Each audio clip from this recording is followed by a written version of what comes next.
Hello guys, welcome to Rani BSc learning. आज मैं आपके लिए लाई हूँ एक और आईएमपी क्वेश्चन जो कि चारपिट मेथड से है और इसे बहुत ज़्यादा आईएमपी माना जाता है और ज़्यादातर यूनिवर्सिटीज़ में ऐसे ही पूछ लिया जाता है 5 नंबर के क्वेश्चन में। तो आइए आज हम देखते हैं चारपिट मेथड का क्वेश्चन जो कि है solve the p x plus q y equals to p q. ठीक है, इसे ऐसे क्वेश्चन को कैसे सॉल्व करते हैं। सबसे पहले जो भी हमें इक्वेशन दी होती है उसे हम एफ इक्वल्स टू में लिख लेते हैं। तो हम लिख लेंगे इसे एफ के इक्वल्स टू में, इसको मान सकते हैं आप फर्स्ट इक्वेशन। अब हम इसे लिखेंगे f equals to p x plus q y, और ये प्लस में है तो इधर आके माइनस में पी क्यू इक्वल्स टू 0। ठीक है, अब हम सबसे पहले क्या करते हैं, चारपीट के क्वेश्चंस में चारपीट का फॉर्मूला जो होता है उसमें सारे डेरिवेटिव होते हैं ज़्यादातर, तो हम सबके डेरिवेटिव निकाल लेंगे। तो हम निकालेंगे सबसे पहले del F upon del x. Del F upon del x हमारे पास हो जाएगा p, del F upon del y हमारे पास हो जाएगा क्यू, और माइनस का ओनली क्यू, और del F upon del z, del F upon del z हमारे पास हो जाएगा 0, क्योंकि यहाँ पे कोई भी z का डेरिवेटिव है ही नहीं। अब हम दो और बचे हैं, del F upon del p. Del F upon del p हमारे पास हो जाएगा p यहाँ पे है तो यहाँ पे हम लिख देंगे x, माइनस माइनस p है तो यहाँ पे q आएगा, क्योंकि p का 1 हो जाएगा तो यहाँ पे आ जाएगा माइनस का q। ऐसे ही del f upon del q हमारे पास निकालेंगे तो हमारे पास आ जाएगा q की जगह यहाँ पे y लिखेंगे, माइनस का p आ जाएगा, क्योंकि यहाँ पे q का -1 हो जाएगा। ठीक है, इतना होने के बाद अब हम इसे पुट कर देंगे चारपीट के इक्वेशन में। चारपीट की इक्वेशन देखिए क्या होती है, Charpit auxiliary equation, Charpit formula जो कि हो जाएगा D upon del F upon del X plus P del F upon del Z. ठीक है, equals to D Q upon del F upon del Y plus Q del F upon del Z equals to D P D Z upon minus P del F upon del P minus का Q del F upon del Q equals to del D X के लिए आएगा minus upon minus del F upon del P equals to D Y upon minus का del F upon del Y del Q, यहाँ पे del Q हो जाएगा। ठीक है, अब हम यहाँ पे सबसे पहले क्या करेंगे, इन सब की वैल्यूज़ पुट करते जाएंगे। तो D P upon D P, तो as it is D P upon del F upon del X की वैल्यू हमारे पास क्या है, पी है, तो पी प्लस पी, यहाँ पे पी फॉर्मूले का पी है, del F upon del z की वैल्यू 0 है तो 0 लिख देंगे, equals to D Q upon del F upon del y की वैल्यू क्या है, क्यू है, प्लस का क्यू और यहाँ पे 0 equals to D Z minus का P del F upon del P की वैल्यू यहाँ पे हमारे पास है एक्स माइनस क्यू माइनस का क्यू, और यहाँ पर del F upon del Q की वैल्यू हमारे पास है Y minus P equals to D X upon minus का del F upon del P की वैल्यू फिर से हमारे पास है X minus Q equals to D Y की वैल्यू हमारे d Y upon y minus का वाई माइनस पी। ठीक है, जगह की थोड़ी कमी हो गई है, डी पी अपॉन यहाँ पे हमारे पास आ जाएगा ओनली पी, क्योंकि ये वाला पी 0 से मल्टीप्लाई होकर 0 हो जाएगा, यहाँ पे आ जाएगा d Q upon q equals to D z, यहाँ पे हमारे पास आएगा माइनस का p x plus p q minus q y, minus minus का प्लस हो जाएगा और ये हो जाएगा क्यू पी इक्वल्स टू,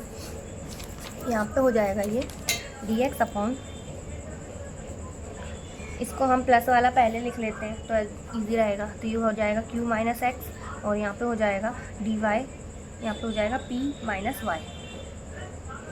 आप इसे इक्वेशन 2 दे सकते हैं। ठीक है, अब इसके बाद क्या हो जाएगा, ये जो dp/p है और ये dq/q है, इससे हम फ्रॉम सेकंड मान के देखो from the first two ratio, from first two ratio से क्या होता है, dp/p और dq/q को हम अगर लिखते हैं ऐसे dp/p और dq/q, तो इनका जो इंटीग्रेशन होगा, इंटीग्रेशन करेंगे बाय इंटीग्रेशन, तो ये क्या हो जाएगा log p और ये हो जाएगा log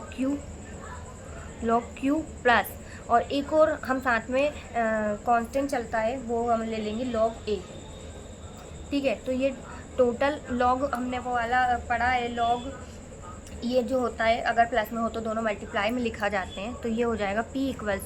q a, या इसे लिख सकते हैं a q। ठीक है, अब इसमें जो ये p की वैल्यू आई है, अब यहाँ से हम q की वैल्यू निकाल सकते हैं, या फिर इसे सबसे पहले इक्वेशन नंबर फर्स्ट में रख देते हैं जो हमने ऊपर मानी है। ठीक है, इक्वेशन नंबर फर्स्ट हमने ये मानी है। अब जो ये हमारी p = q है जो वैल्यू आई है, इस वैल्यू को हम इक्वेशन नंबर फर्स्ट में रख देंगे, putting this value in equation first. Equation first में जो वैल्यू रखाएगी हमारी, उसमें देखो क्या होता है, p की जगह हम क्या रखने वाले हैं, qa। तो यहाँ से अगर हम qa रखते हैं तो ये हो जाएगा qa प्लस q की जगह qy एज इट इज़, और इक्वल्स टू pq की जगह हम क्या रख देंगे, qa का स्क्वायर, qa मतलब aq², ये हो जाएगा। ठीक है, अब हम देखते हैं यहाँ पे से ये इन दोनों में से एक q कॉमन ले सकते हैं, q कॉमन लिया तो अंदर बच गया a + y, और यहाँ पे बच गया a। अगर हम इसे इंटू q और इंटू q लिखें तो a q में से कैंसिल हो रहा है, तो हमारे पास वैल्यू आई है a + y = aq, ये वैल्यू आई है। अब हम यहाँ से q की वैल्यू निकाल सकते हैं, तो हमारे पास q की वैल्यू आ जाएगी a + y/a। ठीक है, ये वैल्यू आ गई। अब हम इस वैल्यू को, जो ये वैल्यू आई है हमारी, सॉरी गाइस इसमें थोड़ी सी मिस्टेक हो गई, मैंने क्या कर दिया, ओनली p लिख दी, p की वैल्यू रख दी, x पे लिखना ही भूल गई, तो यहाँ पे एक x भी चल रहा है, तो कोई बात नहीं, एक x को हमने यहाँ से कॉमन लिया, तो यहाँ पे ओनली ax आएगा, x से लिख देते हैं, xa + y/a = ये हमारी q की वैल्यू है। अब हम इस वैल्यू को मान सकते हैं थर्ड, क्योंकि हमने फर्स्ट सेकंड, अब ये वाला हो गया थर्ड। अब इसके बाद ये जो हमारी q की वैल्यू आई है, इसे हम p = जैसे हमारे पास नीचे आया था p = qa, तो अब यहाँ पर हम q की वैल्यू रखेंगे, तो वो हमारे पास क्या आ जाएगी, फ्रॉम p = qa है। अब हम यहाँ पे q की वैल्यू रख रहे हैं, तो p = q की वैल्यू अगर हम रखते हैं तो ये हो जाएगा xa + y/a, और इनटू यहाँ पे आ जाएगा a। तो अब ये a से ये a कैंसिल हो जाएगा, तो p की वैल्यू हमारे पास आई है xa + y। अब हमारे पास ये थर्ड और फोर्थ q और p की वैल्यू दोनों की मिल गई है। अब हम इसे एक स्टैंडर्ड फॉर्म होता है उसमें रख देंगे, तो हमारे पास स्टैंडर्ड फॉर्म होता है dz = यहाँ पे आप लिख सकते हो कि substituting this values on in standard form, dz = pdx + qdy। अब हम यहाँ पे p की वैल्यू रखते हैं, तो ये हो जाएगा xa + y dx plus q की वैल्यू रखेंगे तो ये हो जाएगा xa + y/a, और यहाँ पे हो जाएगा dy। ठीक है, dz एज इट इज चल रहा है।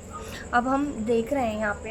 कि अगर ये वाला a इधर चले जाए, तो अगर हम इसे इधर ले जाएंगे तो ये बराबर इक्वल्स के इधर जाएगा, तो ये a के dz में भी आएगा, और एक जो a है ये इसमें भी आएगा, तो यहाँ पे हम लिख देते हैं xa